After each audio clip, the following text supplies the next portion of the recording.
welcome everybody. Thanks for joining us today. Um, Adrian, how are you today? Hi, I am fine and I'm excited to have back a friend of the pod. I mean, he was a former co-host of the pod during the 2020 season, and he's got exciting news. At least it's exciting for me when I hear how you're going to introduce him. But we've got a very bright person on U.S. soil to give us perspective of what is happening on the ground. Yeah, So I'm that's excited. I'm excited too. We definitely want to welcome back our former co-host and of course friend of the pod, uh, Ben Cole. He is a doctoral fellow at the University of Maryland. Formerly, he lived overseas with us, and welcome back, Ben. Yeah. Thanks so much for the warm welcome. It's been a while. It's been a minute. It's always nice to be able to come over here and talk about our electoral and political issues, especially those relating to Black folks in the US and abroad. I'm missing being over in Germany right now. The heat is real hot in the DC area. We've got they called it a heat dome on the local news. And so we've been dealing with like near 100-degree heat for the past week and a half or so. Um, Wow. yeah, so it's hot. It's Okay, hot. well, you definitely would be missing Germany because it's not hot here. Yeah, Thank goodness.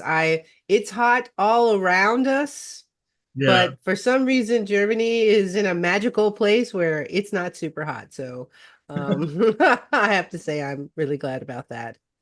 Um, well, Adrian, why don't you kick us off with our first topic? Yeah, absolutely. Well, Ben, one of the reasons we wanted to talk to you so you can give us an interesting perspective of what it's like to have repatriated to the States, to be back into the US system as a resident, not as a citizen as you were before when you voted from abroad. And yeah, that reminds me, if you are an American abroad, and you need to get yourself together, that means that you didn't already request your ballot and or register to vote. Please go to votefromabroad.org. It's a one-stop shop. You can register, you can request your ballot. It's the same process by either. And it's interactive. You put in your state, it walks you through. You will need a printer to provide a signature. You can submit your documents electronically, depending on your state. Make sure you request your documents that you need to fill out to be sent to you by email. So that's before we forget. So Yes. Ben, now that you're back, yes.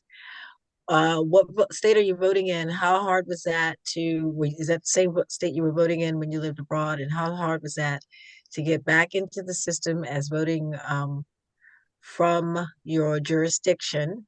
And what's this voting season been like for you so far? Has there been special elections? Did you participate in the primary? And how excited are you about voting 2024? Okay. Yeah, so I will say, coming back, I was a Georgia voter when I was living abroad, still a Georgia voter now. I wanted to maintain my Georgia residency just to stay close to my family, and also Georgia's a purple state. So I Right. figured I would maintain my Georgia residency. Um, and it is a bit challenging actually to get my ballot and stuff. The rules are more or less the same, but I feel like they kind of have a little bit more technicality around it when you're just trying to vote absentee here because you have to have an excuse here in the States. Whereas, like voting from abroad, you don't need an excuse. You just send in your thing saying, I live abroad, and you get your ballot. Whereas here, I have to like actually file some sort of affidavit to say, I am studying, working wherever, and I can't make it home for this election. And then that has to be approved, and they have to send you your ballot and all that. So it was actually a little bit more complicated for me to get my absentee ballot here than it was for me to get my absentee ballot when I was living abroad. Um, and so that was frustrating. And that actually ended up costing me my primary vote because I wasn't able to get all of that stuff done in time for the Georgia primary deadline. So I wasn't able to do any primary voting, which I think for us in Georgia, at least where I'm at in Georgia, I don't think it mattered. I'm not sure that we had any sort of like initiatives or special elections that needed to be taken care of, but still, the process was more complicated than I think it needed to be. Wow. Um, yeah. I would have, okay, I guess it's naive of me, but I would have thought it would have been somewhat easier to get a ballot, uh, an absentee Nope. ballot in the States. Wow. Okay. So that's something good for people to know how lucky, how easy it is for us to vote. All we have to Right. do is request a ballot and it's done. Right. It's because when you're living overseas or you're a uniformed, American and any of the uniform services stationed overseas or anything like that, you're covered under UOCAVA, right? Which is the Uniformed Yes. Americans Overseas Voting Rights Act or something like that. I think that's I can't remember the acronym, but that's the name. That's kind of the colloquial name. But being an absentee voter from your district here or your precinct here is not covered under UOCAVA because you're not overseas. So, your state has a lot more power to kind of put barriers in place. And of course, Georgia is one of those states that's trying to put a lot of barriers in place. So yeah, it was difficult. So I missed out on my primary ballot, which, like I said, I think the stakes are relatively low. Which means like when it comes to November, I'm probably just gonna have to like take the flight down for the weekend, do a long weekend and fly down probably like that Saturday or Sunday and vote and then fly back up. Wow. Okay. Well, please do vote. Yeah, But it's a shame that you have to go through so much trouble just to, right. It's an unnecessary cost, right? Like, yeah. yeah, for sure. For sure. So how long have you been back in the States? I've been back for about 2.5 years now, which time is flying by. Um, Goodness, yeah, time is flying by. Yeah, about 2.5 years. Um, it has been a whirlwind kind of since being back. I came back kind of in the middle, I think, of the Biden presidency. Because it was January of 2022 was when I flew back. Um, and yeah, it's been kind of really fast. I've been continuing doctoral research here at the University of Maryland. Um, Hoping to finish my research project from Cologne sometime in the next year and then continue my research here. That's a whole complicated story that's for another day, but yeah, like it's been 2.5 years. Man, time flies by. Yeah, no joke. I knew it had been a while, but wow, it's definitely been a while. A lot longer than I thought it was. You're right about time flying. Um, so what do you think now that you're back Um, after living overseas? Um, what's the atmosphere like in the United States as a resident, you yeah, know? there has been so much like reverse culture shock for me coming back. Um, Especially coming back to like I came back to the DC area. That's where I'm living and working now. University of Maryland is right outside of DC. Um, but trying to sorry, I have to like turn my notifications off for WhatsApp. Um, Trying to like get used to life here again has been like odd because like one of the things I didn't have in Germany that I have here is access to a car, right? Mm, And I yes. I like having access to my car, but I do hate like having to commute and drive around places. I really prefer just being able to hop on a train, hop on a bus, and go places. Like being able to go cross country on a train and not having to worry about, oh, is it better for me to drive or fly? Or do I need to, like if it's better for me to drive, where do I have to stop? How much money I have to pay for gas or whatever. Like I know it might sound superficial, but like I really miss being able to just get on a train and go places. Yeah, Um, I know yeah. what you mean. I visited I was in Chicago for a meeting and Mhm. my family is in Ohio. It's a 4-hour drive there. And Mhm. I thought, and I know the train stops there, you know, Yeah. that you can take a train, but weirdly, the train was 8 hours. Yeah. Like, and it's a 4-hour drive. Yeah. Like the Greyhound bus was quicker. It's Trying to trying to go here, like there's the nearest kind of like oceanside beach to where we live here in the DC area is called like Ocean City on the other side of the state of Maryland. So it's on the Chesapeake side on the coast of the Atlantic. And it is like I want to say a 3 or 4 hour drive from College Park, from College Park, Maryland. And like that should not be that long. Like what in the world? It's maybe 100 miles or so away, but yeah. 100 miles for that amount of time is utterly ridiculous. And like we seriously don't have a train to just like take me from there to there. But yeah, so I No. definitely miss like the ease of public transport, even being in DC, which is known in the US for being like the city that has probably the best public transport aside from New York, maybe.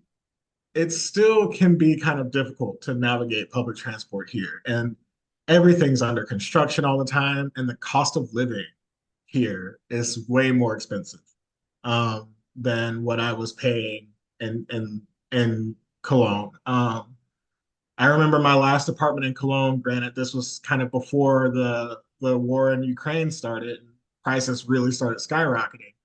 I was paying like 330 euros, I think, per month for a room in Cologne, which was not bad. You know, it's not great. Like it's not, well, I think now really, really good. But my house that I lived in last year, I was paying 1,000 US dollars for What? one room in a 5 bedroom house. Like, Oh my God, that is and that was rent ridiculous. alone. That did not include utilities as well. Whereas like my rent in Cologne, of course, included utilities and everything. So Wow. the cost of living alone here is expensive. And I know I live in a relatively expensive area, but even where I went to college, like in Auburn, Alabama, you know, I remember looking up the cost of the apartment I had in like 2016 or 2015, something like that. And that apartment, when I had it, it was a 2 bedroom, 2 bathroom apartment that I had to myself. It was $650 a month at the time, which is good for a 2 bedroom, 2 bathroom apartment in the US and suburban Yes. Alabama. Now that apartment is like 50% more. So it's somewhere around $1,000 a month for that apartment, or $1,200 a month for that apartment. Um, which is like a lot for Auburn, Alabama, Alabama. right? Yeah, That's the thing. it's It's a lot for Auburn, Alabama. wow. Wow, So things have changed. the cost of living here is way high, and it's frustrating because it's high for reasons that I think were preventable in a lot of ways. And it has a lot to do with, you know, the concentration of money and equity into like private capital firms that are buying up big swaths of property and then they can control the rent prices, blah, blah, blah, all these types of things. Um, you know, it's expensive to live here in the US, Wow. which is unfortunate, you know. Yeah, I mean, I've how can I put this that I've heard about how expensive. Well, I got a taste of it when I was in Chicago, but nothing Mhm, about rent. I had a meal in Chicago with another person. I had a portobello mushroom sandwich mhm, and she had a salad with no meat in it. mhm. And we both had a drink and a scoop of ice cream for dessert, and it was $75. Yep. And Yep. I'm just like, this That's is what you're real. paying. Yeah, Yeah. that's what you're paying here. Yep. Yeah, And so it's Well, you it's know, and just, I'm in Europe. I'm in Sweden, so there's no cheap living in my part of Europe. there is no cheap living in your part of Europe, you say? Not in Sweden, not really. Okay. You Okay. know, when you say cheap living, and I am a DC native. Granted, I don't know what rents are. I haven't known what rents are like forever. But Uh, it seems like in my adult memory, DC and San Francisco were like equally expensive. I mhm, know San Francisco is super expensive. I've never thought of DC as being that expensive. But to mhm. hear your rent, that landlord is making a killing. Because if Yeah, everybody's paying that rent in that house, that mortgage can't be that much. But absolutely not. Absolutely not. It can't be. But Yeah. they know that people will pay it, right? So, you know, Yeah, that's true. I mean, people need places to live. I think that, yeah, something has to be done. Read a lot of articles about these. I don't know, there's some company that's like jacking up all the rent prices with some kind yeah. of software or something like this. That Yeah, should be against the law for sure. there actually is a federal investigation that is starting out, and I have to speak vaguely because I heard it on a podcast that I was listening to last week. But there is a federal investigation that is being started because there is kind of like a monopoly of private capital firms that have been buying up tons of property. And what they do is they basically buy up these properties, and then they restrict how many of the units that they're going to actually rent out, so that they can tell other landlords around them, like, hey, you guys need to bump up your prices because we don't actually have that many units available. So the actual supply of units is like lower than what you guys are actually like like showing or Wow. whatever. And so there's like this massive, what seems to be a massive conspiracy around artificially bumping up rent prices so that these companies can rake in more profit without offering more units on the market, right? Um, and that's, of course, affecting people who struggle to rent, because at this point, the type of people who rent are typically the type of people who just don't have the money and capital for whatever reasons to buy, right? To buy a home, you typically have to put 20% of it down to get a mortgage. So how many people have 20% of like 200, $300,000, and that's in rural or suburban America. Houses here in the DC area are. Half a million. So no, who has that money, right? Wow. That's crazy. Yeah. So Um, as far yeah. as I know, there's a federal investigation. They're collecting evidence. I don't know if it's going to end up in charges or sanctions, but I'll have to send over some, like, the podcast so that you guys can talk about it more. Because hopefully some major changes will come with that. I hope so because I think that I mean, okay, rents in Europe have skyrocketed too, Mhm. but I think it's not quite as much. Yeah. Like, it's still not quite as much as it is in the United States. Right. Um, okay, well, your homecoming has been clearly an interesting experience. It has been. It really has been. In a lot of ways, but I'll say, like, some of the most interesting things have just been like kind of paying attention to the politics now, kind of segueing us into like our discussion about what it's Yeah, like here in the States, and paying yeah. attention to the politics being here versus kind of being over there has been fascinating.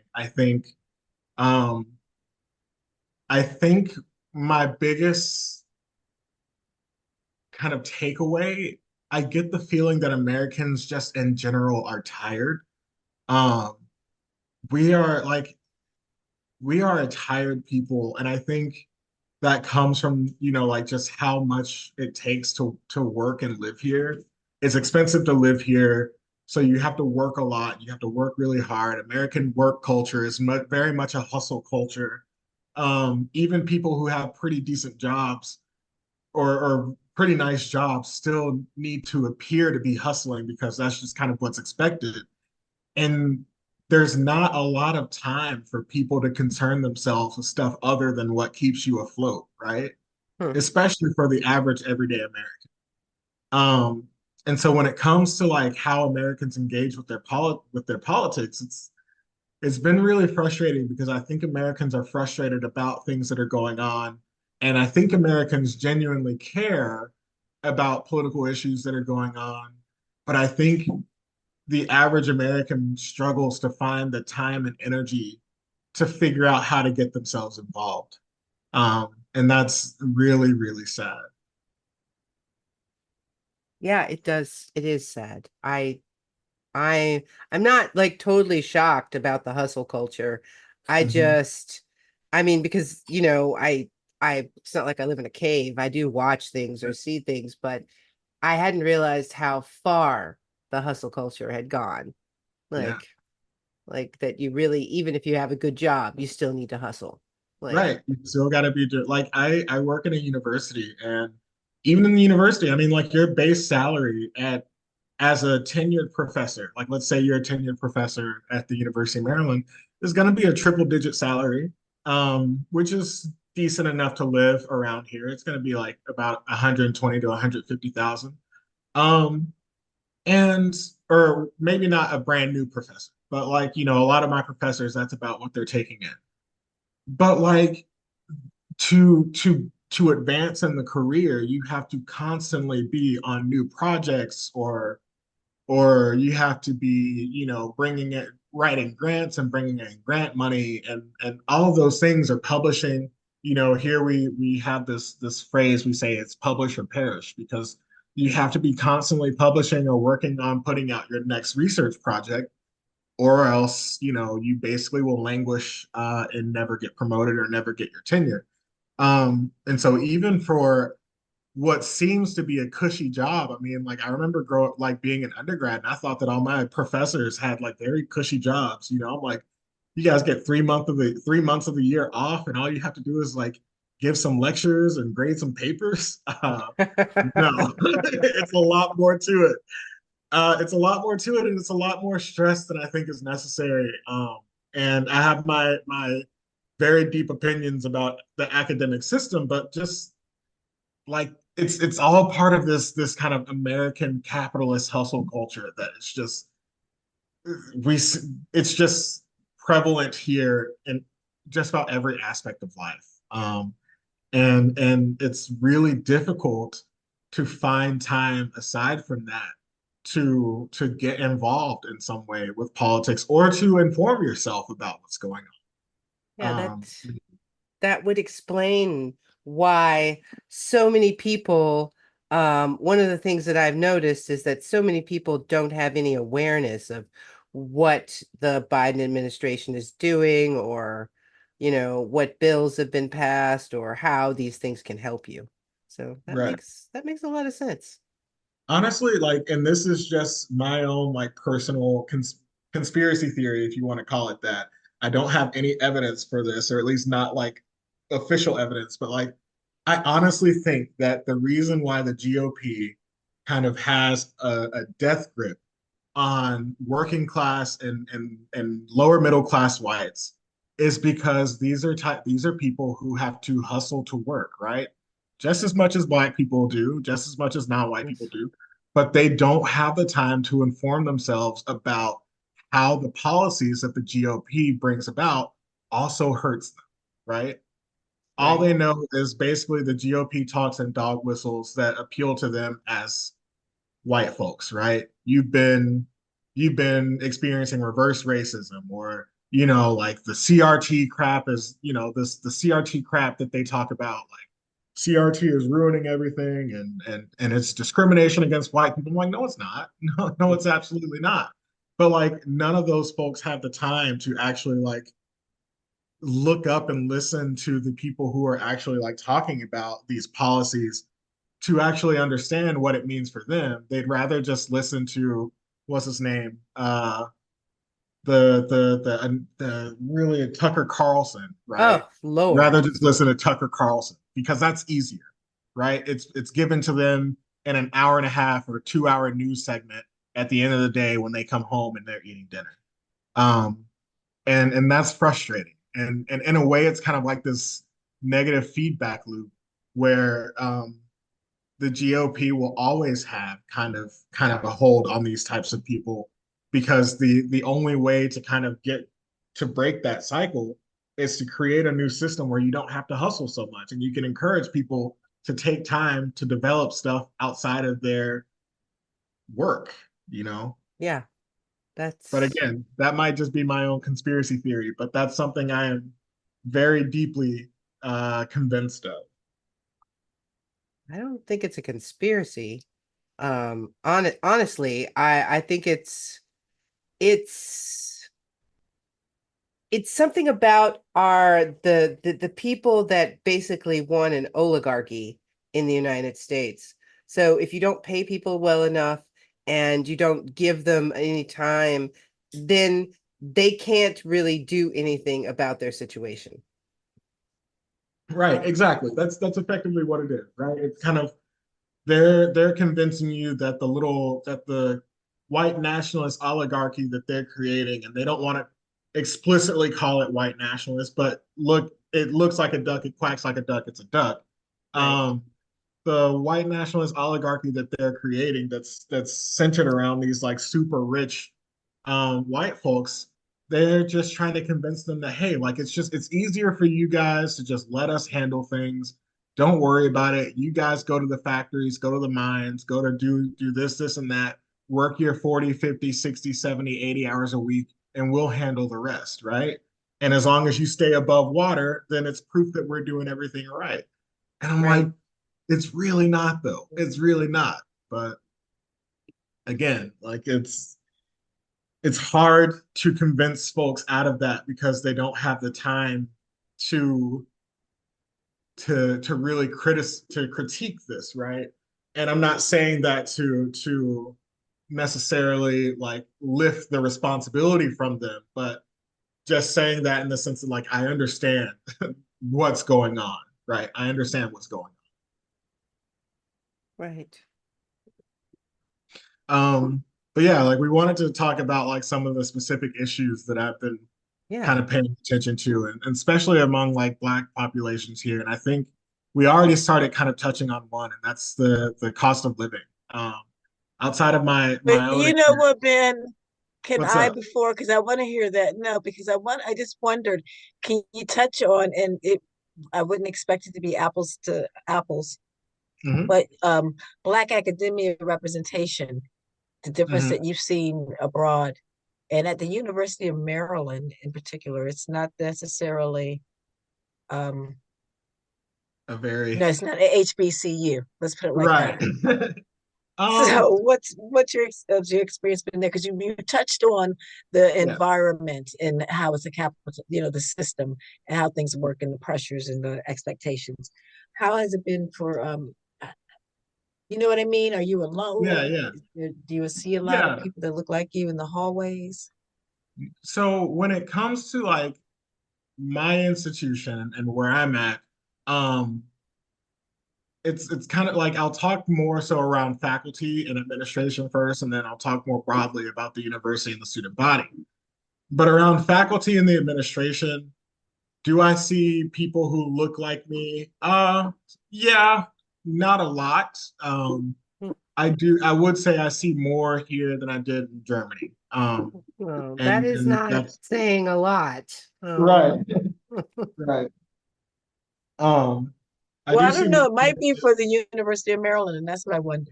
But my mother got right. her master's and her PhD there, two different campuses. But I know some undergraduate stories I've heard of it being of racism, but that's been a long time ago. But you Yeah, know, it happens in campuses in DC that aren't Howard. yeah, In UDC happened at one of my alma maters, American University. So yeah, so I know what you mean, Angela. But it's Maryland, University of Maryland kind of gives me the hinky sometimes even though I saw the Jackson Five, my first concert at what used to be Coldwell House, their stadium. I don't know what it is now. mhm. Some corporate name, We I'm got sure. we actually have a black president at the university, Woo, but woo. he's not well liked.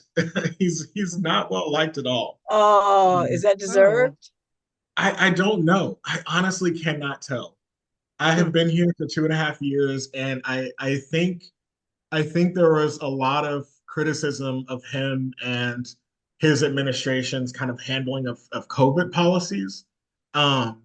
I don't know if it's because people thought that he was doing too much to kind of lean into COVID policies and say, hey, we need to be more cautious, or if people thought that he was doing too little and saying, hey, we shouldn't have to worry about this and these regulations are just stifling our ability. I can't tell. And I think I can't tell because the way in which people talk in academia is very like uh it's very kind of softened. People don't really give super strong opinions to people that they're not close to. Um, but the student body, I'll say, doesn't seem to like him that much either. And there I tend to feel I'm like, yeah, but how much of this is just you guys criticizing him more for what he's doing or hasn't done because he's black versus like whether or not there's someone who you wouldn't care as much if he were white, right? Um, the student body at University of Maryland is pretty diverse, but I would say relatively segregated Holy across shit. Sorry. eh, I just at least across like what you study. What's up? Are you seeing? Oh, there's like a giant like wasp that just flew Oh, I in thought it my was a room. bat in the house for some reason, a bat. But I No, didn't no, see the it's a reaction to bug this. about oh, I don't know, 4 inches long.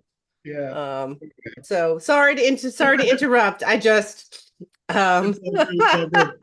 sorry, you can edit that out. Yeah, University of Maryland, we have a diverse student body, but it's in a way, at least in my perception, kind of segregated across like disciplines of study. Because we have a lot of like foreign and international students, but many of them, I would say the predominant majority of them study some sort of like STEM, so like some sort of engineering, mathematics, or science, like natural science field.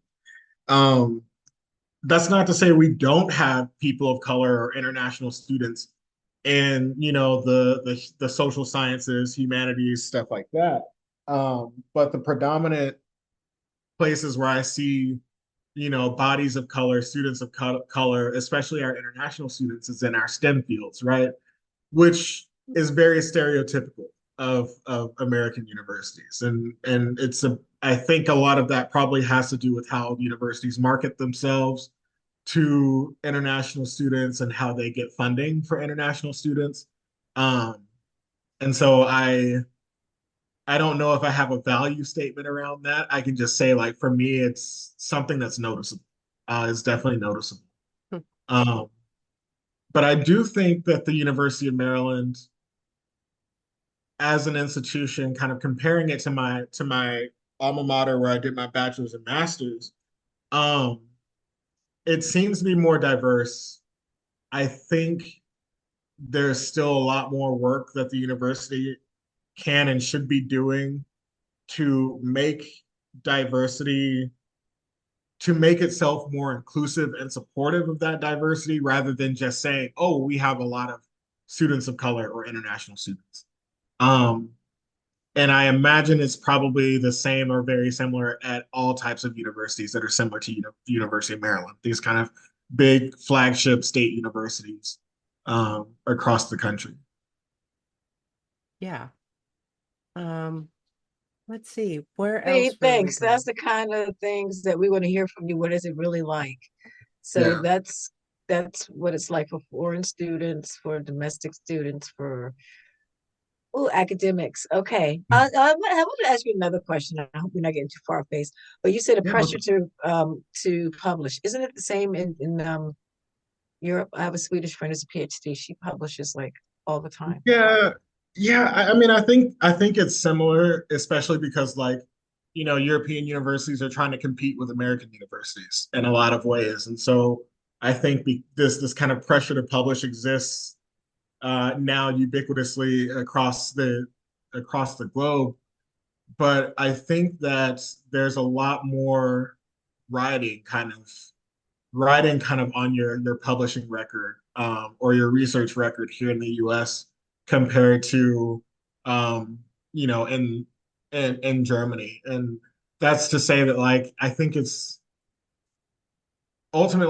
harder to get fired at a European university than it is at an American university, and that's even with tenure, because I think part of your tenure is like, you're expected to publish, however many articles or however many projects or what have you, at least until you reach full professor.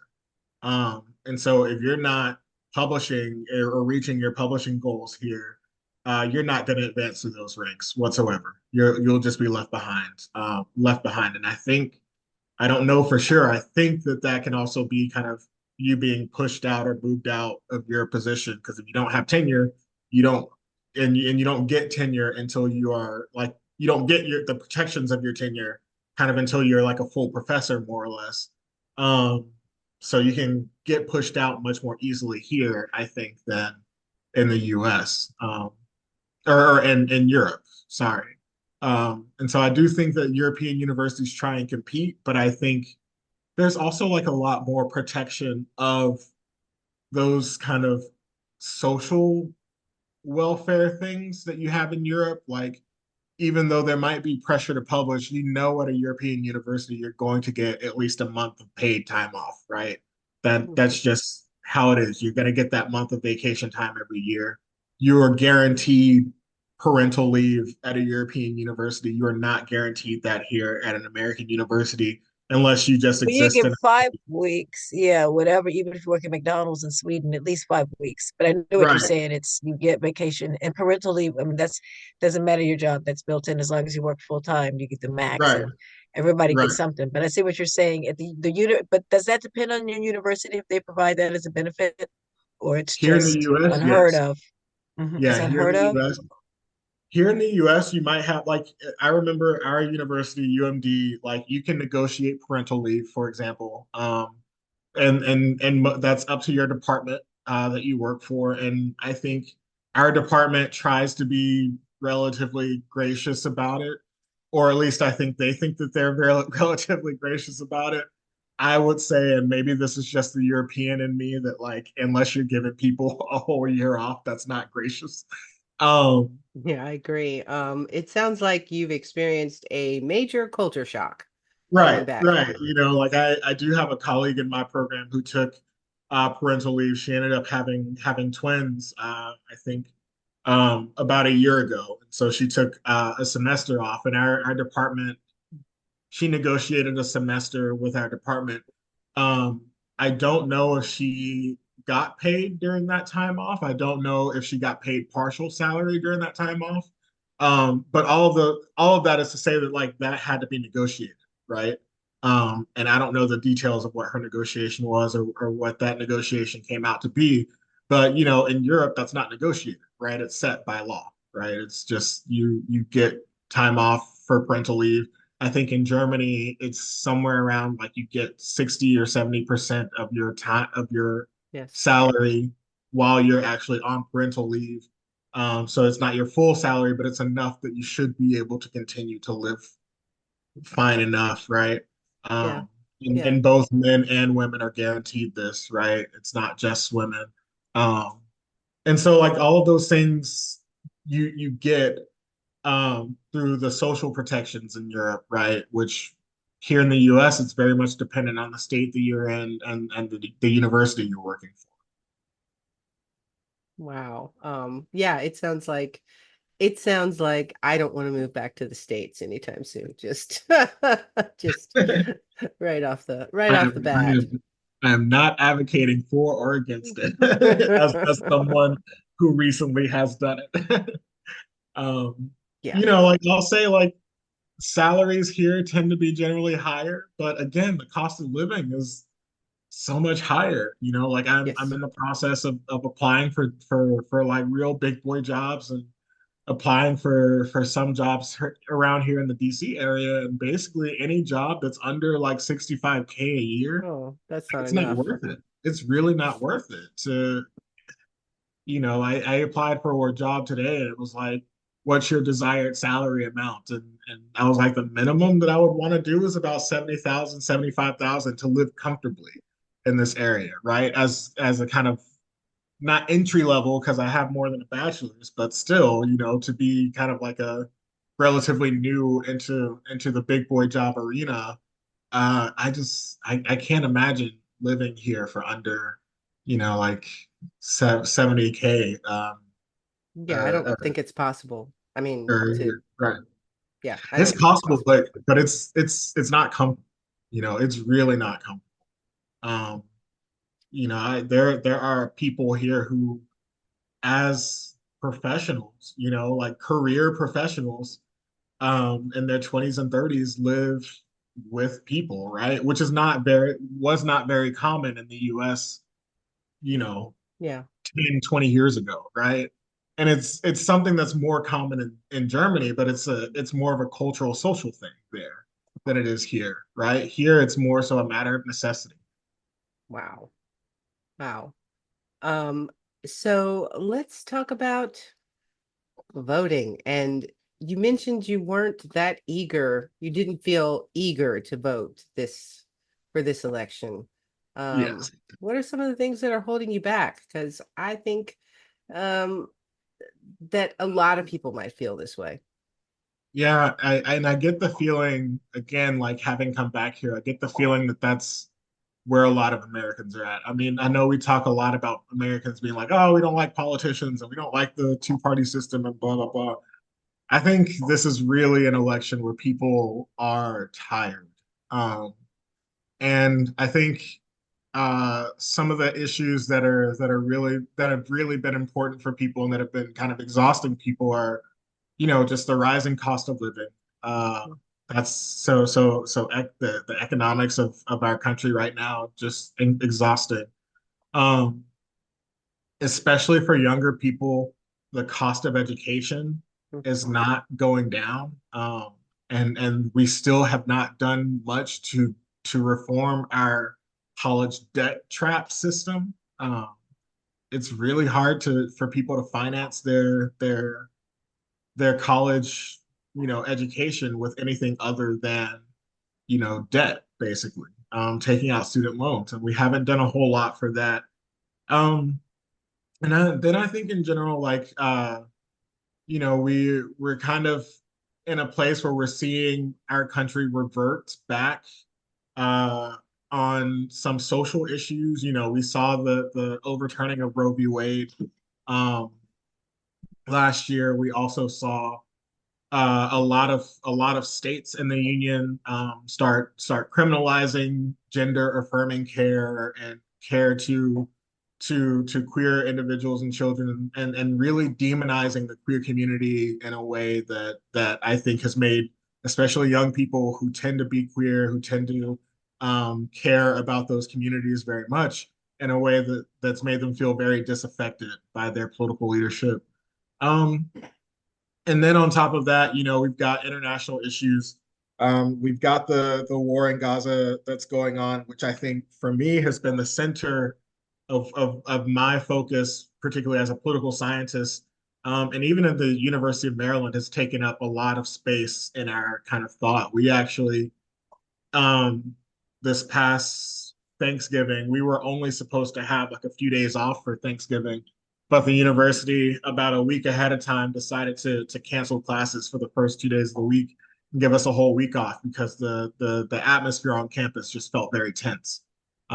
We had multiple protests. We had multiple pro-Palestinian and pro-Israel protests, and then we started seeing graffiti, demonizing both sides on campus, and that was causing problems. And I think the university administration was really worried that tensions would kind of bubble over, and so they just said, you know what, everyone go home for a week. Just take some time off to decompress, and we'll come back. Um, Did that and so work? I think it worked well enough. I think it worked well enough to keep tensions from bubbling over. We didn't have any major confrontations on our campus, at least, but it still was very prevalent. We ended up having we didn't have sit-ins or an encampment like at some of the major like Ivy League universities, but we did have every day throughout the spring semester we had a group of pro-Palestinian students who were protesting on campus. Um, and then we have also a very strong Jewish population at the University of Maryland. We have quite a big Jewish population there, and like for all that it's worth, I think many of them felt uncomfortable probably, because I know we had a big contingent of them who were, supporting the pro-Palestinian protests. And so they were getting criticism from kind of both sides from their own community. But then we also had, like the kind of pro-Israel group who I think I'm trying to figure out kind of like how to describe it, because it wasn't so much that they weren't aggressive, and they were not, I don't think that they were aggressive or antagonistic, but the university is only so big and there are only so many spaces where you can protest. And so we ended up having some moments where we had like the pro-Palestinian protest and the pro-Israel protest kind of right next to each other. And it's like, oh, Oh, this is really not great, right? no, that's not great And at all. Right. And I don't know who's in charge of making those decisions of where students for one group or another group can protest, but I remember one day, they basically had to put a barrier up in between them, and they had security guards kind of sitting there. And I was like, I don't Wow. think that this is a problem of the students themselves. I really feel like this is a problem of the administration not knowing how to handle this, right? And just kind of saying, go to the mall, right? The big green space where everybody protests. I'm like, I don't know if that was the best idea. Um, Wow. but that said, like I think those are like the major issues. The cost of living and economics, the cost of university, and the debt crisis. Actually, having been back here, I think I've started to realize that the debt crisis that we exist in is not simply a student loan crisis, but I think a lot of people are just in debt in the US, just generally in debt. Yes. And I'm lucky all of my debt is student loans, and so I don't really have much debt elsewhere. And student loans are relatively low interest loans. But the amount of kind of even just listening to the radio, the amount of debt consolidation commercials, the amount of, like tax debt forgiveness commercials, the amount of advertisements I see are like, targeted at people to who might have tens of thousands of dollars in credit card debt or medical debt. And I'm just like, wow, Yeah. people here in the US, we really do run on debt. Like it's fascinating here, and But Ben, you reminded me of something, and it reminded me of my uncle, and it made me laugh. And this had to be in the 90s, maybe late 80s. I can't remember now where I was living, but there was this commercial, and it was a guy on TV, and he was in a suit and a tie behind a desk, a black guy, and he would say, "Do you have bad credit?" Mhm. And it was with the K on the end of the credit. And it would Yeah. just, yeah, and it would just crack me up because you knew who he was talking to. You knew he was probably Hmm. had lived through it himself. It was like one of these real people. So this was like ages ago. And now it's like where we were then and where we are now. And it has just continually, like the rise in payday loans and things like that has just continued to rise. Nothing ever trickled down through trickle down economy. It just got so people, yeah, are more and more doing that. And it is a problem. It's a market, Right. for that. So, okay, so you've been back to the States. You've seen how for your state it was easier to vote for abroad than it is to vote from a different state. Uh-huh. You're seeing the differences in academia, what it's like to be Black in academia in Germany and in the States. Uh-huh. And you see what issues people are dealing with, real people, working Uh-huh. people are dealing with. And you see how present conditions, I should say, are making people possibly apathetic voters or not necessarily excited voters. And you name some Uh-huh. issues. So, what are you? You're planning on voting. What I am are the planning, issues that you're planning? Didn't mean to cut you off. Please go on. yeah, I am planning on voting. Um, I I I am planning on voting. I'm trying to describe kind of where I'm at with it. I think I'm having a really hard time being excited for voting. I'm having a really hard time justifying my vote, I will say. And this is coming from someone who is a registered Democrat. I voted for with Democrats abroad. I volunteered with Democrats abroad. Um, all of those things. But I think there was just a lot of the Biden platform that has just been kind of, I don't know, just kind of left, just that just hasn't manifested. And I can't really figure why. Um, and Okay, I'm going to ask you to look at it from a couple of ways because you're so smart, you yeah, can analyze things. So let's yeah, look at it from the positive things, the things that did work, and the things that it didn't work. How much needs to work for people to be excited about voting? When was the last time you were excited about voting? And so, can we look at it that way? Can you, if yeah, yeah, yeah. you I don't think see any positive things from this administration? I think that's a good way to put it. I think it's a good way for me to put it is kind of like where I feel what I feel kind of needs to happen, right? And the points of the platform that I feel like need to be reinvigorated to kind of get me excited again. And the first one is kind of the um the Biden administration's kind of, I don't know how much of this was like specifically um a platform point, but we were very critical with Trump, right? Very appalled with Trump around his immigration policies, right? The Muslim ban, the policy where he was putting children in cages. You know, they were locking kids in cages, and the family separation policy, um, giving ICE more or less free reign to go into American cities and target immigrant families and try and see if they're deportable, basically, and then stopping and lowering the amount of asylum claims that the United States would process and trying to get asylum seekers, trying to dissuade them from coming to the United States to claim asylum, right? Those policies, many of them have effectively been left in place by the Biden administration. I do think that, you know, like we're not seeing images of kids in cages anymore. And I think that's probably because the Biden administration was like, hey, we cannot let people come in and take pictures and there be like children separated from their families in literal cages under those like space blankets, right? As we saw as the most extreme under Trump. And so I think the conditions under which those people are being detained have improved, but the family separation policy still exists. The asylum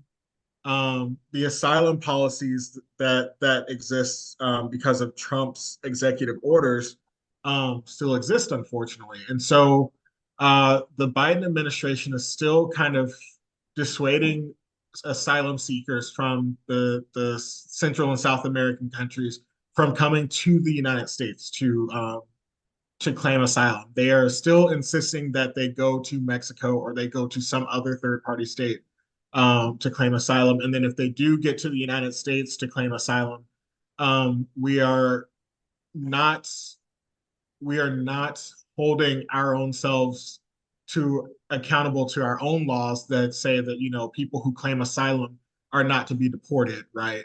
Um, the Biden administration has basically used national security concerns to justify deporting people who came, you know, undocumented, they would say, to claim asylum here in the United States, to deport them to a third party country.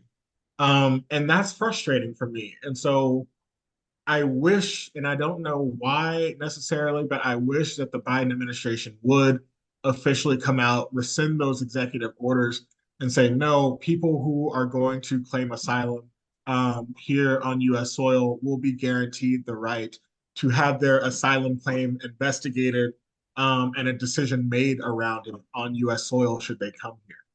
I suppose the worry is around a slippery slope where, you know, they might say, well, if you let some people do it, then you're basically opening up the floodgates.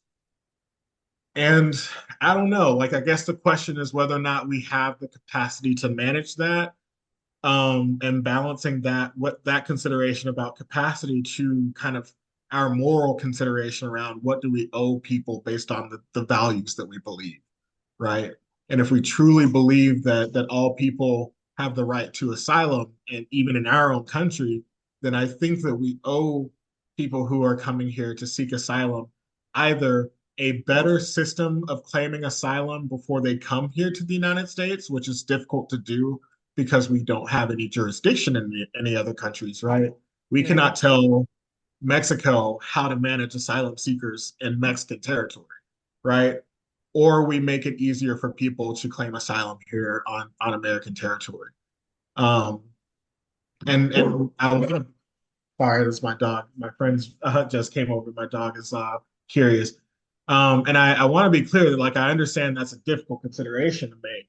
Um, but it's a place where I would say like I think the Biden administration has a lot of room for improvement. Um, and I don't understand why we haven't seen it so far, but I would like to see some improvement on that front in the coming months or years, should Biden win a second term. Yeah, okay. Wow. What other issues do you think are holding you back? This one's kind of complicated. So the next one I would say is probably again the student debt issue. I say this because I'm one who has student debt, so I have a personal interest in seeing our debt forgiven. But and I will say, in fairness, I think he tried. He did try to kind of wipe out broad swaths of American student loans before it got challenged in the courts and the GOP. Like a lot of Republican representatives challenged those executive orders in the courts, Yes. to the point where like the Biden administration basically had to say, okay, well, we can't do this anymore until it gets untied from the courts, right? Um, and this isn't a Biden specific issue. This is probably more of a Democratic Party issues. I really wish that we would find some willpower to kind of develop a comprehensive student loan reform bill or package. Yeah. Because one, forgiving the debt that already exists is good and would help a lot of people, right? And we did do that for a lot of the debt that exists, but we only kind of scratched the surface. But we really need to reform how people finance their college education here in the US. Part of that will have to be figuring out federal funding to make college education or higher education cheaper, just in general. Um, but part of that also needs to be options, I would argue, similar to what exists in Europe around student loans, where I know in Germany, for example, there are student loans. You can get student loans. Even though Germans don't pay tuition, you can get student loans to basically fund your rent and life and stuff like that while you're Right. studying so that you don't have to work 40 hours while you're studying. Um, and the way it works in Germany, it's based on need. I do think it is based on kind of like your parents' income, and what your parents report that they can contribute to your needs. I think my understanding of that, and I could be wrong, someone would have to double check me, is that it's not like here in the US with the FAFSA where they basically just look at your parents' actual income statements, your parents' actual W-2s, and they say, okay, well, based on your parents, like wages or whatever, this is how much they should be able to contribute. I think your parents in Germany actually have to say, hey, this is how much I can contribute based off of my income, whatever, what have you. But all that to say is like there is some level of like income expectation or like contribution expectation in Germany, just like there is in the US. But in the US, or in Germany, excuse me, there is a cap around how much you will ultimately have to pay your student loans back, which I Right. think is somewhere around 10,000 euros. I believe no matter how much you borrow from the state for student loans in Germany, somewhere around 10,000 euros. Once you pay that back, no matter how much you borrowed initially, that's all you'll ever have to pay back. Period. Yeah. And That then there's all that's better. It makes a lot more right, sense, and it doesn't cripple you in debt with debt for right, 20 years. Right. or more. You know, and I believe the interest rate on that debt is like 0.01% or something. So it has virtually no interest rate. You take out a loan from the German government and, you know, it has virtually no interest rate and you only ever have to pay back, you know, 10,000 of it no matter what. And then I think there's also another option. Should you get a really great job with a really great bonus or whatever, what have you, you can also pay it all back all that you owe back in one lump sum, and I think they take off a massive percentage. You know, it's like I think you pay like a third of what you may have borrowed or whatever. So you basically have to decide, is it cheaper for me to pay it all off in one lump sum, or is it cheaper for me to just do the 10,000 over however many years? Um, Now, granted, like I say that that would be a massive and comprehensive change to our student financing system. And that's not something that Biden himself can do in one term or in another term. But I really wish that our party broadly would integrate something like this into the party platform that could be a long-term strategy for the U.S., right? And be something that every Democratic candidate going forward can take on and be like, okay, well, my predecessor took it this far. I'm going to take it this far. The next person after me will take it that far, until we finally get a system where we can say like, okay, well, you can take student loans out from the government, but you don't have to cripple yourself in debt to do so, which is effectively what you have to do now. Hmm. You weren't able to get any of your student loans, uh, whatever they called it, Okay. yeah, pardoned or removed from Some of all them, the things that yeah, you put in some of place? mine did get forgiven through the whole COVID thing. I want to say like around 12 or $13,000 worth. So I now owe not a very nice Mercedes worth of student loans, but I will say I owe a nice Ford sedan's worth of student loans. Okay, that's still a So lot. that's good. Yeah, that's good. That's good. And so like, you know, like I want to give my due flowers. I don't want to say that, you know, like this was completely bad, but I will say I think the Biden administration thought that they were going to be able to do more with that. I don't think that they expected such pushback from the GOP, or I think they expected pushback from the GOP. I don't think that they expected the courts to actually take those cases. Yeah. But they did. They Yeah, did. I agree. That was a little bit unexpected, but there's a whole lot of people for some reason that don't like the idea of people getting their student debt paid off. Right. And I don't No, understand. it somehow we kind of moralize debt in the United States, and we really talk about people like, oh, well, like, you know, if you couldn't pay off the debt, you shouldn't have taken it out. And I'm like, I was 18, 19 years old when I took out that debt. And I also took it out. You know, many of us are paying off loans that are growing faster than we're able to pay it off. And that's where I find the real problem. If you get an entry level job with a bachelor's degree here in the US making like 50 something, 60 something $1,000, living in the right place, you should be able to pay off, you know, a few tens of thousands of dollars worth of student loans in a few years. I see it as kind of like treat it like a car payment if you can and pay it off, you know, in like 5 years. But for many of us, once you finish university, once you finish college, even those subsidized loans, after a certain amount of time, they basically get sold off to private loan companies, right? Yes. And once they get sold off to private loan companies, then the government has no control over what those interest rates are. And those interest rates skyrocket. And oftentimes the interest is what's growing faster than the principal of the loan or faster than you can pay on. And so people end up paying off the actual, you know, I've seen stories of people saying like, yeah, like I took out $50,000 worth of loans. I've paid back $60,000, but I still owe another $30,000 because the interest grew so bad, right? And so Wow. no, this isn't like a moral issue of people not wanting to pay off their loans. This is really a practical issue of the loans not actually being good loans. These are predatory loans, effectively predatory. payment. And so that's what's frustrating around like the student loan issue and how people moralize the student loan issue, and that like people see it as like, oh, if you couldn't pay it off or you didn't want to pay it off, you shouldn't have taken the loan. And I'm like, by all means, if I had another option to pay for my or finance my learning, I would have taken that option. But there was no other option, right?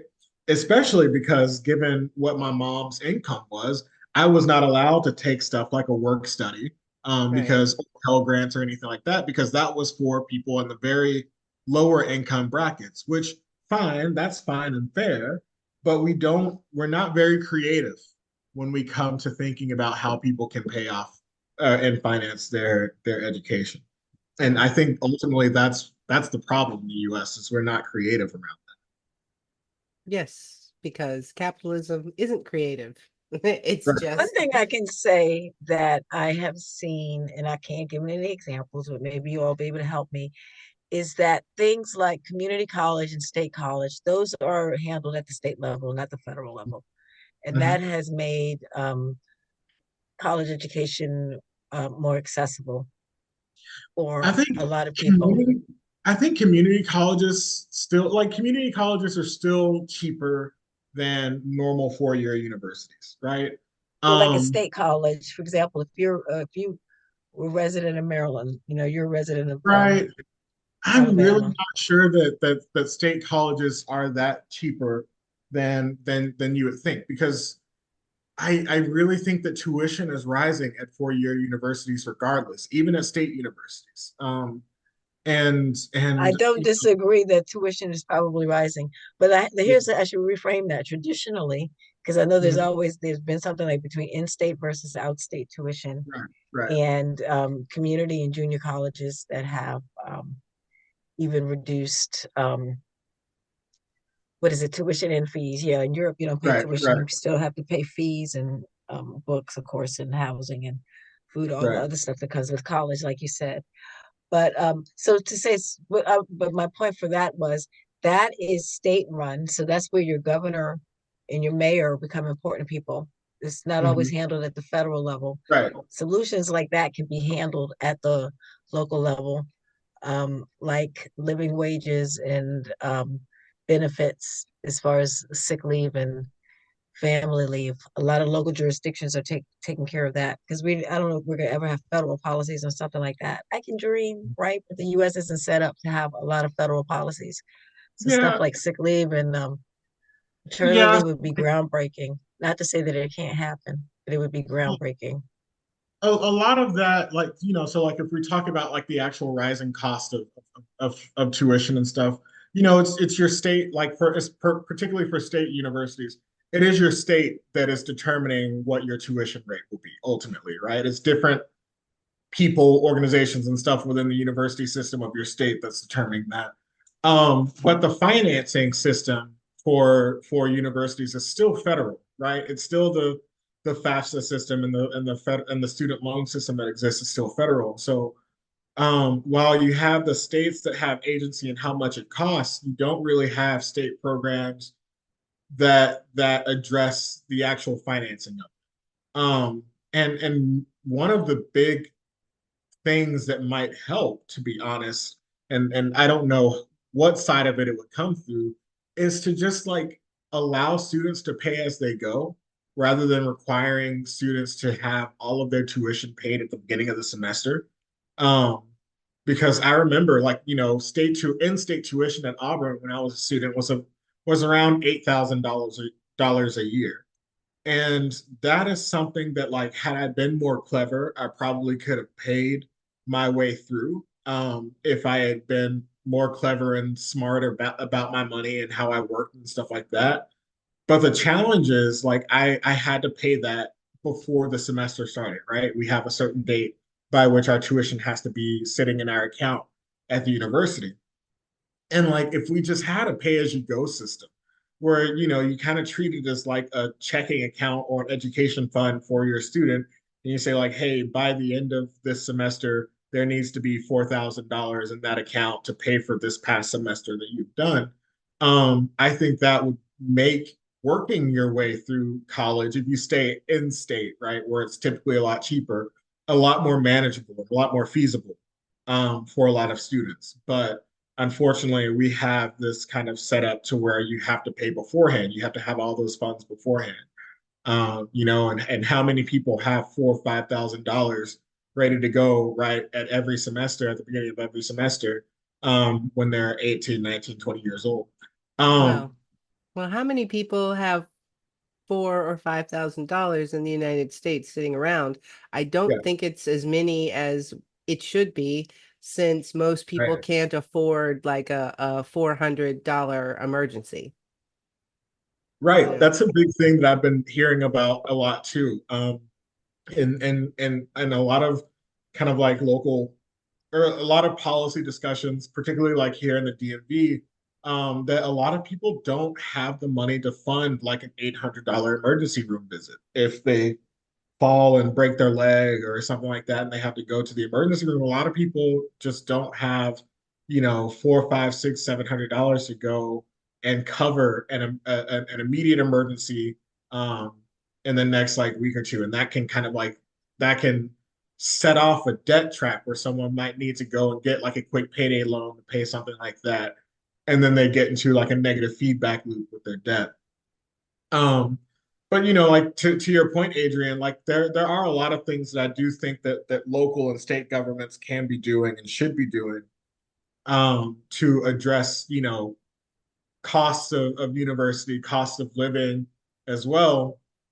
Um, but then I think without having some sort of federal push and a push in our party, you basically limit those things to exist within the states that have them, right? And then the people who exist in states that don't have them, kind of the same way that we're seeing with you know women's rights around abortion care and whatnot. You know, like if you live in Texas, you're SOL. You know, regardless of whether or not you want to live in Texas or not, for whatever reasons you live in Texas, you're kind of SOL. Whereas people here in Maryland and DC are pretty the access to abortion is pretty well protected here. I won't ever say perfect. It could always be better, but my understanding is that it's pretty well protected here. Um, yeah. So, what are some things that are positive about what Biden and Harris has done that Mhm. you feel positive about? That I'm feeling positive about. Yeah. Oh, you know, like I will say, like I said, I do struggle with this because I'm finding it hard. But um, like I said, I do think I have to give some flowers around the student loan forgiveness. I think he tried. I think he wasn't expecting the level of pushback that he got from the courts in particular. Um, and for that, I think that's commendable. Um, I think as well, like, you know, his appointments to the federal court system have been really good. Ketanji Brown Jackson, I have really enjoyed seeing a Black woman on the Supreme Court. Um, I wish that we had more left-leaning or Democrat-leaning judges on the Supreme Court, and we are still owed one by the GOP. Um, but seeing Ketanji Brown Jackson on the court has been really nice to see a Black woman, the first Black woman on the court. Um, that's been amazing. That's been amazing. Um, What about the environment? Any policies that that administration has yeah, implemented that have resonated with you? yeah. So the Biden administration, sorry, am like I blanked on this, but the Biden administration did rejoin the Paris Accords shortly after Trump left office and Biden assumed office. And so we're back in the Paris Accords. If you remember 2016, 17-ish, there was like the big, or I think it was around 2015, the end of Obama's term, where we signed the Paris Accords, where we said, hey, we want to do all these things to keep the global climate temperature from raising, you know, however many degrees over the next 20 or 30 years. Um, and Trump removed us from as a signatory from those agreements, and Biden put ourselves back on those agreements, and that was a very good thing. And so we are seeing here in the States, I think the way that that is trickling down, and I don't know for sure. I'm not like a climate or energy policy guy in particular, but I think the way that that is trickling down is that the federal government is putting in place lots of incentives for state governments and also for companies in different industries here to use or in some way develop more clean energy or use of clean energy here in the US. For example, I know that there are lots of programs along the East Coast in states along the East Coast to get subsidies to install solar on your homes if you own a home. In Maryland, I believe that there is a tax subsidy program where the initial cost of setting up the solar can be defrayed from tax write-offs, which I think is a direct trickle from the federal policy. You are seeing a lot more American automakers invest in EVs and developing EVs for their auto lineup because electric vehicles are becoming more and more popular. Actually, Ford Motor Company, if you know the Ford F-150 is the most popular truck in America, most popular selling pickup truck in the world every year. One of their versions of the Ford F-150 here in the US is completely electric. Wow. Um, yeah, it's their performance version of it. The Ford F-150 Lightning. It's a plug-in electric hybrid, or it's a plug-in electric vehicle. It's not a hybrid. I don't think it takes gas at all. So you have to plug it in, which is really fascinating. It's really cool to see more and more vehicles, more and more automakers decide or see that there are benefits to investing in solar or investing in EVs, and the EV network is expanding, right? So you can actually travel across the US to more places and be able to actually charge your EV if it's not a hybrid. So those have all been really good to see. Um, and some of the local environmental things that I've actually noticed here, there is a push to clean up the Potomac, which I think is, I'm not a DC native, but from what I understand, is historically a DC pretty good. statehood. You didn't Yeah, realize anytime anybody says DC, I'm going to say DC statehood. So thank you for I queuing me yeah, up. they're of course big push for DC statehood still. I don't know where the administration sits on that. I don't know if they would have a statement on that. But there's the DC statehood push is alive and well. But I do know that there is a lot of push to clean up the Potomac. From what I understand, it's historically been a very dirty river because of the level of pollution that happens along the river before it hits DC. And so there's a big push to clean up the Potomac and clean up a lot of the pollution that's here in the Potomac and also in the Chesapeake Bay because the Chesapeake Bay has historically been very polluted as well. So that's been very good. Um, and then another, I think, local piece that I think was very good to hear. If you guys, I don't know if you guys heard, but there was a bridge collapse a few months ago Yes. in Baltimore. The Key Bridge collapsed in Baltimore. Unfortunately, five people I think lost their lives on that bridge collapse, but that has affected the city of Baltimore at a time where it is really, really trying to reinvigorate itself, really, really trying to like redevelop itself. And the port is the main source of income for the city. And the Biden administration did definitely put like round the clock attention on getting the shipping lanes back open and the port of that go to the port of Baltimore around that area to get the city back, kind of to get its port back open and running. Um, and I think now, like I think it was just a matter of a couple weeks before they actually got the first shipping lane reopened, and since then they've been able to like expand it and reopen, I think, a second shipping lane for bigger cargo. And then the Biden administration, from what I understand, has committed to fully rebuilding um, or financing the rebuild of the Key Bridge or whatever it will be called once it is rebuilt.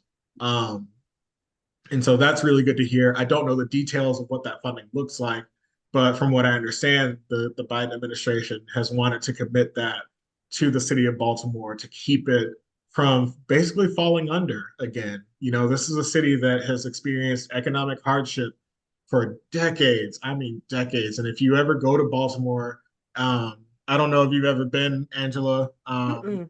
Adrian, I don't know if you go to Baltimore when you come visit, but I've it's been like the city outside of DC that I've been trying to explore the most. And there are pockets where it's like, oh man, this is definitely like a rundown. Like if you've ever been to like Gary, Indiana, like and you see kind of like what Gary, Indiana or parts of Detroit look like, it's destitute parts of Baltimore. And Wow. seeing some of those parts of the city being reinvigorated, people being able to buy those homes, make them, renovate them, open them up. And the way that I understand the city is trying to go is they're trying to make sure that the people who buy and renovate properties there are people who are going to have ties to the city, that it's not going to be massive companies just buying up property and creating rental property for profit. It's people who will actually come in and be a part of the community there.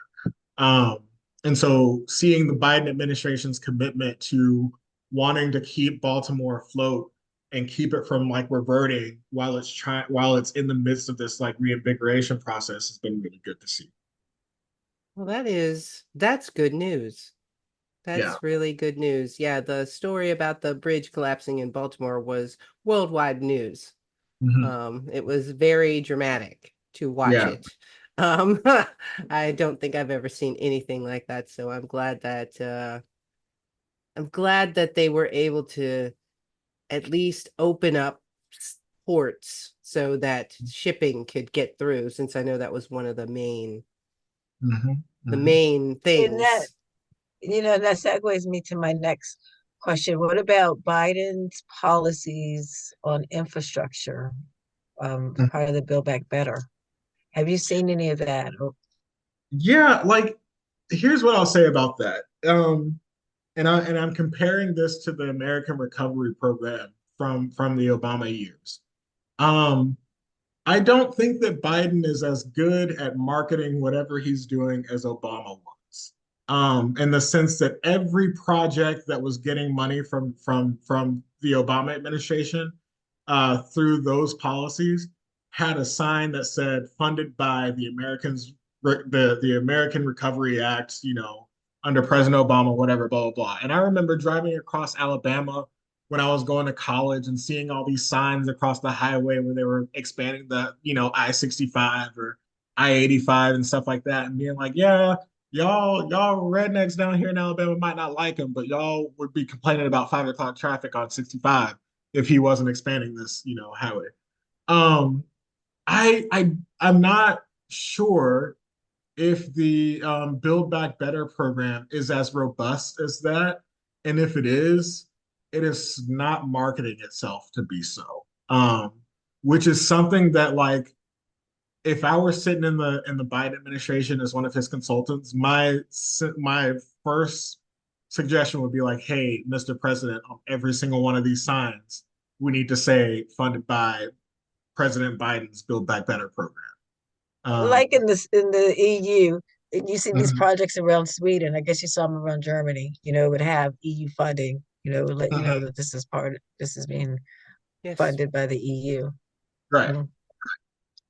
Mhm. And so like I can't say what I think the Build Back Better program is or isn't doing because I just don't see it, very present and kind of like, real life. It's not very visible in terms of Well, like being maybe not where able you are, but it's supposedly better internet. I don't know how's your internet.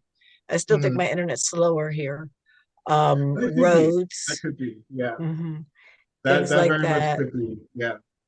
Um, Bridges, one of Angela's favorite subject, bridges. it is. Um, um, I'm trying to think the other things. Oh, there is that interactive map Mhm. from the US government that shows all the things that the White House is doing in different states. We Mhm. can have that in the show notes. But Yeah, so if you're Yeah, not we'll that's put kind that of in the show sure, notes. amazing. It's an amazing Like you just type in a location and then you see like there's all these projects going in every state. It's, Mhm. it's, and you're right. They do need to publicize this stuff more Yeah, because yeah, it's working. Like yeah, the infrastructure bill is working, for sure. yeah. Okay. Yeah, that's the thing. It's like I would like to see it more in my day-to-day life. I guess, like I'm not actually going out on the internet and searching for it. I'm just kind of relying on that information coming to me, which is probably like that's my fault. Um, but I Were will you say, in the States? Oh, I don't want to cut you off. You will say, go ahead. were you in the States when they were doing shots in the arms? Because that I was was one of not, the things the administration inherited, that disastrous, right. non-existent COVID policy. I was not. I came in towards the end of kind of like the heights of Mm. the COVID pandemic. I was kind of like when I came back, I think that they had lifted all of the they hadn't lifted mask mandates in Maryland, at least in the DC area. Um, there was still the free. I think it's even still now. You can still go get a COVID booster for free. I think that that is going to be effectively like the flu shot, right? Where you can just go get a flu shot twice a year for free. It doesn't matter. And I think I have to imagine that that is probably due to the Biden administration because I think that that was kind of enshrined by his first round of kind of policies around this. And so, the fact that you can easily go to your local pharmacy, CVS, Walgreens, whatever, what have you, and go get a COVID booster is really easy. That's been really good. And I go get mine every 6 months. In terms of like COVID protections, um, I think that the administration did initially end and then re-extended the COVID home testing program. So there was a program where you could get home tests through the US Post system, right? You could basically just say like once a year or twice a year you could get COVID tests for your home residents, and I think it was like up to 4 tests per residence or whatever, just so that people could have access to them without having to go through their insurance, because you also typically had to go through your insurance to get them subsidized. Otherwise, they're just really expensive. I think if you pay for them without insurance, they're somewhere around $25 per test, right? Are you kidding me? Yeah, That's yeah, they're crazy. they're they're that expensive here. Yeah, Wow. I they're that mean, expensive. I don't know. Maybe the government is somehow like subsidizing them, but you can just go to the store and buy one for 2.99, 3.99, something like that. Right. If I you remember stocking up on them when I was in Germany because I knew how expensive they were here. So like yeah, you can get some that are subsidized through your insurance, and I think you have to buy them and then request a reimbursement from your insurance, which of course is complicated. But the Biden administration did have a program where you could get them for free from the Postal Service, and you just had to go to the Postal Service website, put in your address, fill out the form, request it, and I think you got two a year, two like distributions per year. Um, and then they ended it, I want to say earlier this year. And then there was a lot of pushback around why they were ending it. And I think they re-extended it. And so I could be wrong. We'll have to check and put it in the show notes. But yeah, there was a postal service program where you could request free free tests. Now, I think that something that has happened too, even if you can't request them through the postal service, is a lot of COVID equipment you can get from your local community center or your local library, which I think that happens. Adrian, to your point, I think what happened is the Biden administration put a lot of money into different funds to say like, hey, states can use this to help, bring COVID materials to their citizens, and how you do that is up to you. And the state of Maryland has said, hey, local libraries, you guys, can get so much money to buy tests and buy masks and stuff like that. And then if you have a library card, you just go in and use your library card to get free tests and masks.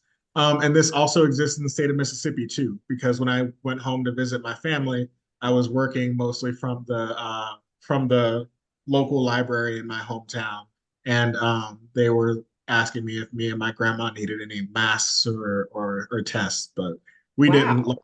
She's on Medicaid, or she's on Medicare, so we got plenty from her, like medical care or whatever. But even in the state of Mississippi, yeah, you can go to your local library and get your COVID materials from your local library. That's Um, actually pretty ingenious. I mean, it's a great yeah, idea. Yeah, and you in DC, you don't need a library card. It was right at the yeah, front yeah. I desk think when you you can just walk walk in. in. You see, yeah. Yeah. hmm Um, Great. What are some, I'm trying to think, Angela, what are some other, because the things that we're talking about affect our communities, more adversely in Mhm, general. So great, like you say, access to COVID tests and masks, mhm, um, infrastructure projects that are happening in the communities. People need to be aware of them. mhm, The student loan relief maybe is not as planned. Um, what else did we talk about? And I know you're not pleased with some of the immigration policies. mhm. What are some, okay, Republicans are not going to try to stop or whatever American Care Act is standing whenever, until it's dismantled, I should say. And it Right, hasn't been, it's been held up. And right. also in the states, voters like you Mhm, are pushing back on policies that are denying women access to abortions.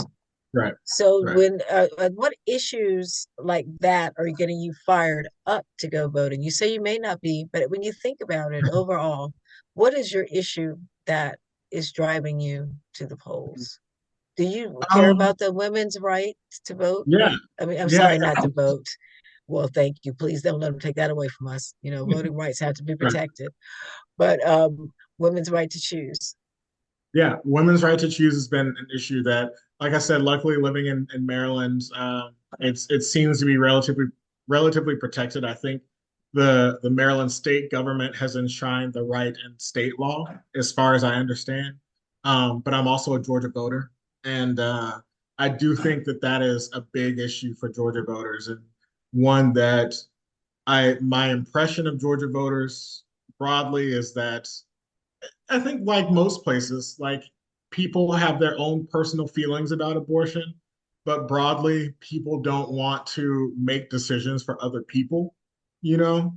Um, and we've got the Marjorie Taylor Greene who's the loudest voice coming out of Georgia at any given moment, and I hate that for us, but she's, I think, an extreme. I think, in Georgia. I think most people in Georgia are wanting the state to do more to protect people's right to choose. Um, I think that there's just a stranglehold on Georgia politics that is held by those extremists like Marjorie Taylor Greene. Because what's his name, Brian Kemp, who's the governor, he's not very far different from her. He's less loud and boisterous, but when it comes to them on the issues, they're not too far different. Yeah. Um, and so the strangleholds of And power. Ben, Yeah. yeah, because when you talk about that, that makes reminds me that one of the things you said is you purposely maintained your voter registration in Georgia because it's a purple state. What does it Mhm. mean to you to be a voter in a purple state? Why was that important to you? Yeah. So like it ultimately, like it's an electoral college thing, right? That's the practical reason, right? And that purples we need more purple states to be able to tip the balance to get the Democrats to 270, right? In any given election year, federal election year.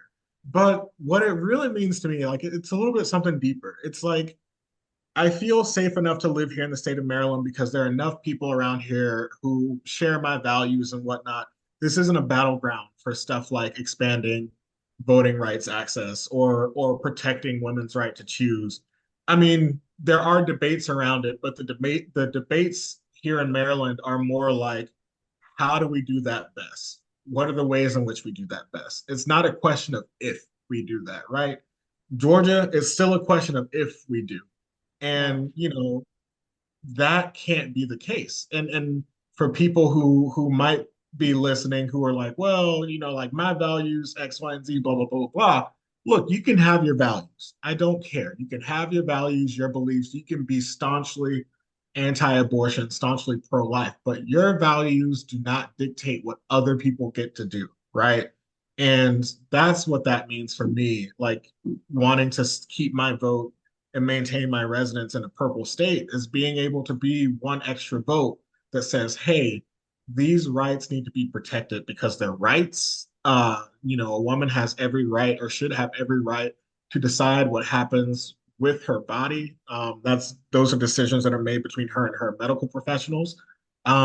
And if there are people who staunchly don't believe in those things, that's fine. Don't participate in it. Don't go get an abortion, right? If that's how you feel, that's how you feel. But you have no right to tell someone else what they should or should not do with their body. And so that was the biggest, that kind of mindset, thinking like the state of Georgia is still a state where women's rights to their own bodies and rights to choose is still a question that's being debated in our politics, right?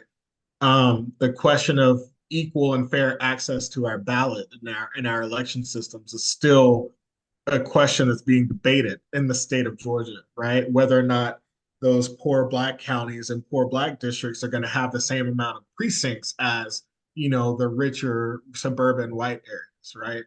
Um, or even questions around, like we talked about the economics, like the questions around the minimum wage. Like Maryland is a state, I believe the minimum wage in the state of Maryland is $15, I think. Hmm. Um, it's at least $10. I know that much, but I believe it's $15 because state law has said it's that. Georgia's still a state where we set our minimum wage at the federal level, right? And the federal government, should definitely be pushing for a higher minimum wage. I don't know why we have moved away from that, or like why that has gone out of the discussion and debate. But that's something that, like, if you look at most of the state of Georgia, it is really unfeasible to live on 7.25 an hour in any suburban or urban area in Georgia. It's just not possible. You can't live It's anywhere near Atlanta for 7.25 an hour. no, No, it's I not don't think you can live in possible. Rome, Georgia. No, You yeah, can't live Um, actually anywhere in the United States on minimum wage. yeah. you can't. So But you so know what, Ben? yeah. I'm so glad that you mentioned the minimum wage and the living wage. As you said, that's one reason why down ballot voting is important. Until don't count on the federal government when that's something that your state can regulate. And if Right. you're living I'm overseas, I want to Angela, make the sure I mention chair this of Democrats Abroad before Global we Black go. Caucus. I mentioned at the And beginning, I'm if you live Adrienne, and I lead the overseas Global and you're Black an Caucus. American, you Get have a out the right to vote vote. sheet. Depending on your I state, you have live a in right to vote Germany down and I vote ballot. in Florida. You can only find that And out I if you go vote in DC to from Sweden. DC statehood. voteformabroad.org and start Welcome the to the process, Power either to the People register to vote podcast. or request your ballot Angela to vote. launched this Go podcast there in anyway 2018 and to drive see if you conversations with are expats kicked off the around the voting rolls. issues facing the You Black may not community vote, have back. voted last election, And to season for motivate you whatever to reason. vote in the Maybe you're a US first-time elections. voter. I know Maybe we've been you've saying this an for a American while, who's now but the living in the 2024 States elections and are use your so parents' voting important, address. But all and of these sitting on the questions sidelines can isn't be an answered at option. I mean, voteformabroad.org. no, And Ben, it's to wrap not. it up, Do I not would tune love out. if you can tell us, Instead, because after tune everything into that this we discussed, podcast and your share perspectives from share this living with in Europe all to the back to woke the people you States, know, your worldly and the not perspective, so your woke, academic and perspective, definitely those who your on need the to be ground woke. seeing how people are really living You get the perspective. idea. Why do Black If you're people an need to vote American this of year? voting age living overseas, Like get that's the your thing. voting act together now. I know I've said, I'm not super excited to vote, Votefromabroad.org is but the here's place to start. this is a good way to wrap up. Regardless, I don't say that to dissuade anyone from voting, and I really hope that that's not what you've gotten from what I've talked about. What I've tried to talk about is that there are just issues that are really important to me that I feel like we need to be doing a lot better on. But that's all the reason why we need Black people to be voting. Our voting system is not set up to interpret non-participation as, an opinion about it, right? you can say, oh, I don't want to participate, I don't want to vote, whatever, because all this stuff makes me angry. Well, our system of voting doesn't see that and say, like, oh, well, these people were angry, and so we need to do something different. Our system of voting in the US says, okay, well, that's just however many less people voted, right? And so if you have those grievances, if you're in a position like me and you're like, man, I am frustrated, I am pissed off, I am disappointed, I am all of these things, you got to engage. You got to engage in a way that the system hears what we're saying. And so go out and vote, engage with your local representatives. This is especially important for those of you who live abroad because some of you guys can vote down ballot, many of you guys can't. For those of you who can't, you need to be able to at least maintain communication with your representatives because even if they're not letting you vote for those state and local representatives, they still represent you. So engage with them as best you can. And so the reason why Black people need to stay engaged and Black people need to vote is because when we don't engage and we don't vote, we see our rights get taken away even faster. And so we can't let our apathy kind of be the bridge that allows folks to take our rights away even faster than they already are. And so that's kind of the parting words that I'll put with you. Despite, like how I feel. And despite how I feel, I'm going to be voting in November. And I just hope to see a lot of changes in November. And I am trying to, as I'm back here stateside, engage in the initiatives that allow me to see the change that I want to see. And so that's kind of where I'll leave it today. Wow, that was well said that our system of government doesn't register non-participation. That's excellent. Thank you so much. I'm so glad to have you back, Ben. Yeah, I think about all the podcasts we did and all the information we shared with people. Adrian, do you want to have a final word? Yeah, it's been great, Ben.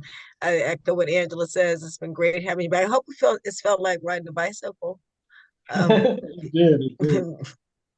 Great. And we are proud of you for taking the extra step, or maybe I should say the extra flight to go home and vote. And keep us posted.